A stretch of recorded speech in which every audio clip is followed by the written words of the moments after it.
All right guys, welcome back to Aussie Arvos. As you saw last episode, we finally got the cab off of the chassis. And so now this time, hopefully everything goes well and we can get this engine and gearbox swung over to the new coil sprung chassis.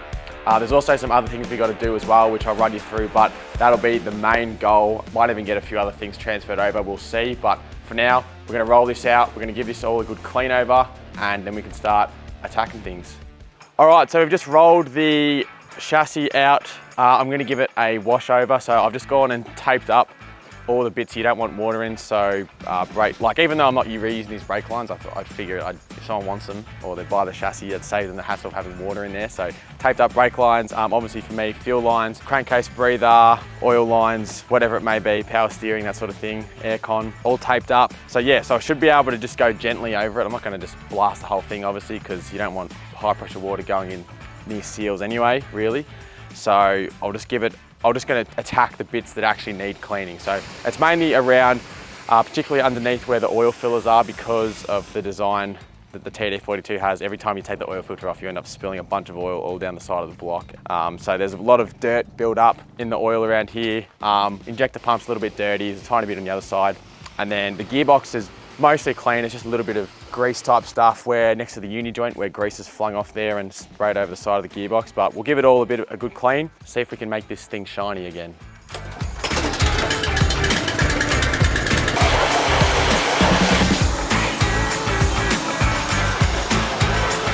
All right, hopefully that's sort of clean. And I've got all the oil and stuff off there, which is the main thing.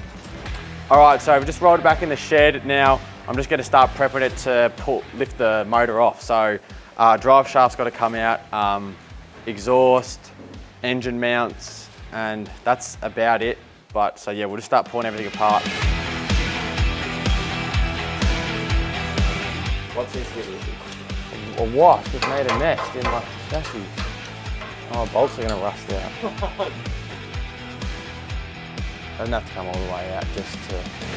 All right, so just finished unbolting a few things from the old chassis. I've just rolled the new chassis out here now because we've just got to chuck in the gearbox cross member before we can swing the engine across. So I hadn't done this yet because I needed to pinch a few bolts from that one to go to mount this. We'll put this in, finish the cross members, and then that'll be ready to have an engine sat on it, and then we can swing that one out. So we'll just quickly install these, just a few bolts. It should be pretty straightforward, and then we can unbolt that one and bring it onto this one.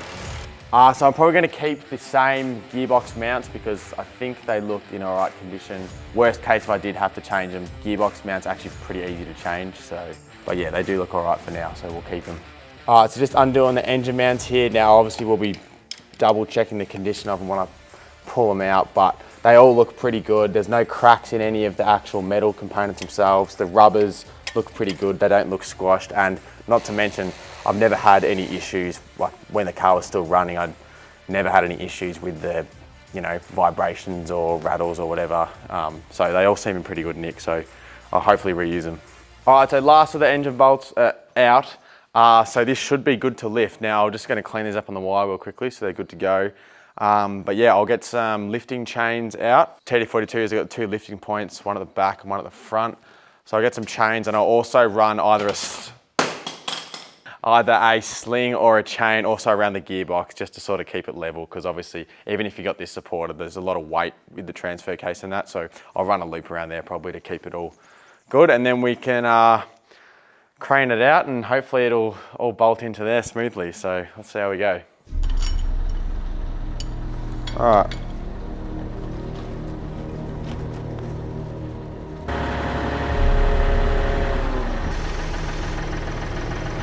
Yeah, we're on.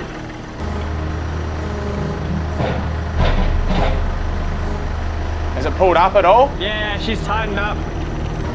Well, I'm pretty sure the engine's meant to be, it's not a super heavy engine, maybe like 400 kilos, maybe even less. Yeah. And then the gearbox, I think, are like, gearbox and transfer are like 300 or something, I think.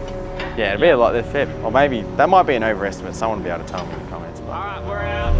All right, try that. Can you try going up? Whoa. Just gentle on the up. All right. Oh my God. All right. Be very gentle. We don't want to drop this.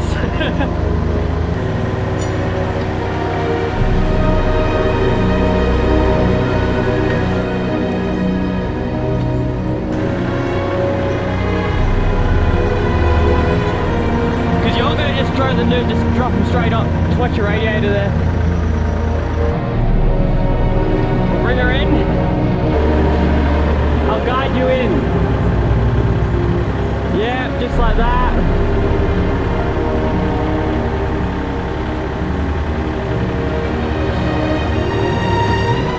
Oh, I'm going to come down a little bit. Yeah, just come down slowly. We'll get the gearbox in first. So keep coming back a little bit more. Alright, hold there. Yeah, right now. Just slowly lower. Alright. We're on one side. Hang on, let me just check the other side. Maybe those engine mounts line up or I'm going to cry. Alright, we're all lined up. Now, just gently drop. Yep, alright, the gearbox is in. Just gently. Just keep going gently. Oh, yeah, we're in. Oh, what about this side? Alright, this side's got heaps of room to go, so just gently go down and I'm just going to manoeuvre it. Yeah, we're looking good, keep going. Yeah, we're in. Touchdown. So it's in. She's in. She fits. Holy shit. Alright, so it fits. She's in her new home. That's it, this is where she's going to live forever. Until it goes to the tip. Thank God it all lined up. I was like so worried. Like, who's to say with like the leafy gearbox mounts are different or like they're spaced differently. Like there could have been like a second mounting point, like, I don't know, or something. Yeah. Like, thank God it all just swung in. All right, so as you can see, we were successful in the heart transplant to the new chassis. It actually all slipped in pretty well. All we did was we just got the rear bolts lined up on the gearbox, and then once they were down, we just sort of sat this in place, and it all seems to bolt up pretty well. We just did a tiny bit of fiddling just with the jibby bar just to make sure all the mounts are in the right spot and all our bolts are going to go through. But yeah, it all went in really well. I was nervous that like the leaf sprung something would be different and it wouldn't have lined up, but thank God it all fit in, so that's where it's going to stay. And now we just got all the other stuff to do. Now we've unbuilt or debuilt a car.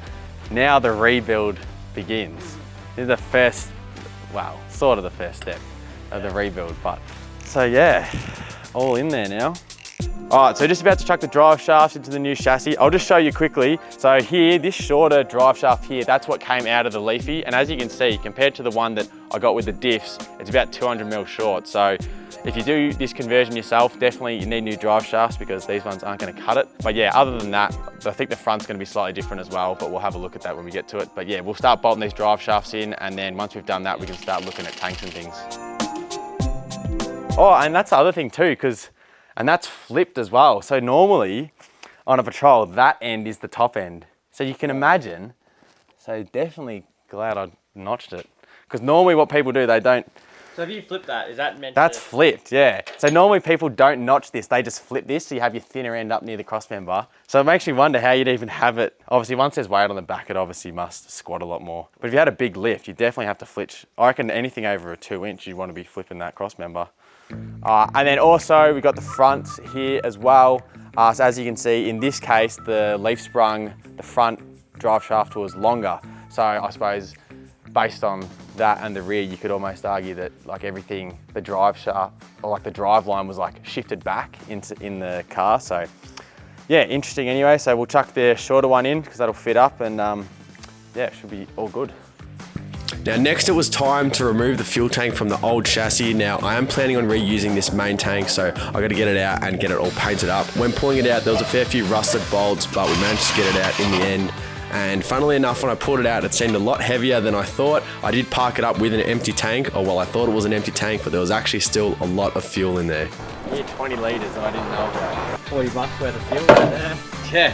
So what are you doing with that?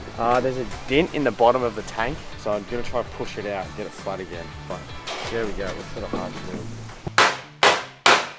Alright, so just ripped the tank out as you saw, gave it a quick clean with the pressure washer to get any dirt and crap off. I'm just going to hit it quickly with the wire wheel, just to sort of prep the surface for the paint. Just going to spray it in the same stuff that we used on the chassis, so it should all go on pretty easy. So let's just quickly clean this thing up and then we can spray it up.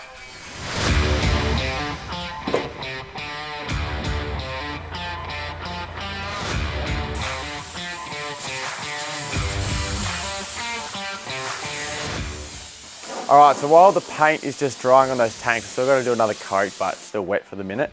I'm just going to start ticking off a few other little jobs that need to be done. So first one we're going to do, I've got to mount the steering box, which is pretty easy, and that'll allow me to put the drag link on. So I've got a new drag link to go in. A few other little things I need to adjust as well. There's a leak on the injector pump, but it's just an O-ring on the advanced plate, which I've done before, so I'll have to do that again. And yeah, there's just other little jobs that need to be done in amongst other jobs. So we're just going to start ticking things off, so let's do it. All right, so for those of you that may remember, I've actually got now a GU steering box for the new chassis. So upgrading just because GU boxes are slightly stronger, you know, they're a bit bigger and that. So I've just been told, do it while you can. So we're going to be bolting this GU box on. It's pretty straightforward, so it's got a big heavy.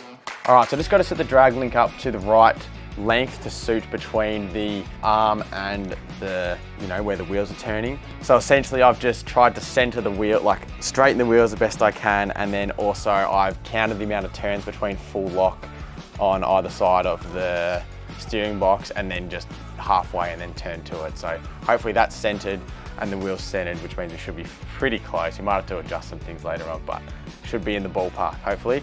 So yeah, this is the drag link. As with all the other stuff I put in, this is supplied by Fulcrum, but yeah, it feels very solid. So should work a treat, I would think. So yeah, let's whack it in. All right, so I got the steering dampener here, Formula 4x4 one from Fulcrum. Same as what Paddy's got in his 80 series, and it seems to work good. So went with the same one. Just got little plates with U-bolts that bolt around the drag link and the panhard. And that's just what connects it between there. So obviously as you steer, this goes in and out because it's fixed on the panhard, but your drag link's moving, and then this is just what, yeah, dampens your steering when you hit big rocks and stuff or big potholes, things like that. So yeah, we'll bolt it on and then we can go and tighten that up once it's sitting on there where we want it. All right, so we just got the main fuel tank bolted in. Now, I haven't got the second one plumbed up yet, mainly because I'm not 100% certain that I want to use it. I've got myself a GU sub-tank, a GU coil cab sub-tank, in the hopes that it would bolt in here, but it will need custom you know, brackets and things to bolt it up. But at the same time, when I've mounted it up and had a look at how it sits, I don't know if I'm 100% set on the way it sits. Like I don't think it's the most efficient way of space, and it could interfere with the tray. So what I'm going to do for now is just plumb up the rear tank, and then after I build the tray, because I obviously want to prioritize how the tray fits, that's a priority, and then once I've done the tray, then I'll sort a tank to suit. So whether we end up still using that or have to go a different route for the secondary tank, because I think you can make better use of this space in here. So yeah, but anyway, so in terms of plumbing up lines, because I've used a combination of GU coil cab ute lines as well as the GQ brake lines, I'm going to have to bend these lines just to all fit in better. So we're just going to bend these, they sit tighter with this, and so that we can have them secured properly in around the top of the coil tower. So yeah, pretty much that's the next mission. We'll just get them bent up and stuff, and then once they're all set in place, then I can finish off anything to do with plumbing for fuel lines and stuff. So let's do that. Now, when you have the right tools, bending hard lines is actually a fairly straightforward job. You can actually also maneuver them a fair bit with just your hands, but having the bending tool gives you those nice clean bends.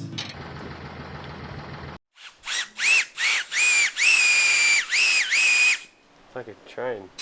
Now, I made sure to blow through the hard lines with some compressed air and some cleaner before attaching them up, because the next thing to go on them will be brake fluid.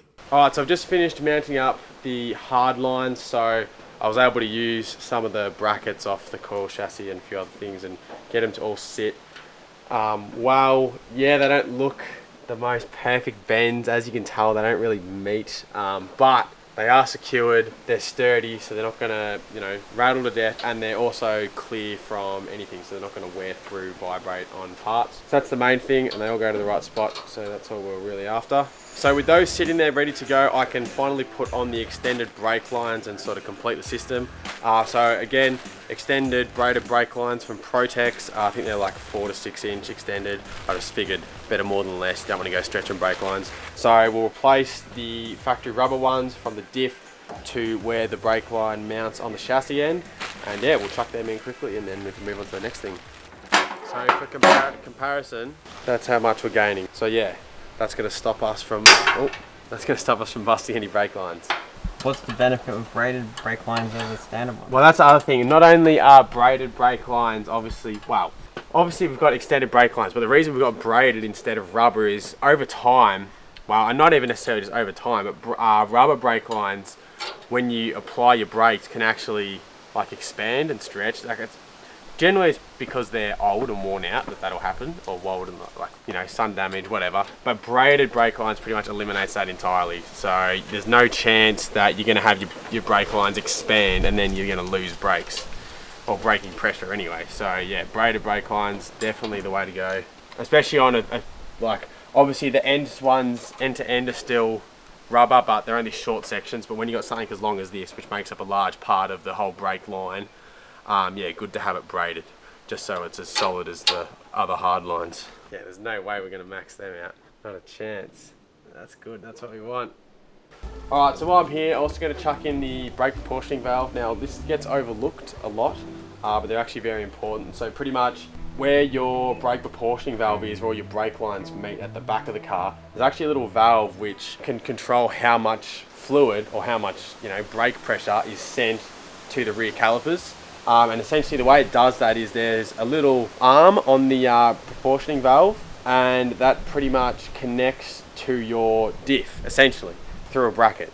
And so what happens is, the idea is anyway, that when you load up your car with more weight, obviously your chassis and your diff are going to come closer together, and this spring being connected between the brake proportioning valve and the little bracket on your diff, that'll either shorten or lengthen, and based on that it'll apply more brakes. So say if you put a big load in your car, the back drops, it'll apply more brakes to the rear of the car essentially. And the thing is, when people lift their car with suspension lift, obviously that's going to bring your chassis further away from your diff, and so what ends up happening is if you don't adjust for it, you can end up losing brakes essentially. So what I've done is, it's very simple. You literally just get a bit of plate steel and extend the height of the bracket by however much you're lifting the car. So in my case, 3-inch lift, I've extended it by 75mm, and that should bring it back to factory sort of, how that would sit at factory. So yeah, very basic, just to extend that and ensure that the braking is still going to be as it should be. So yeah, we'll just chuck this little spring on in between both, and then that's that all hooked up. So with the engine transfer completed successfully and those few little jobs ticked off, we can finally get into the panel work next episode. So make sure you give it a like, get subscribed, and we'll see you in the next one.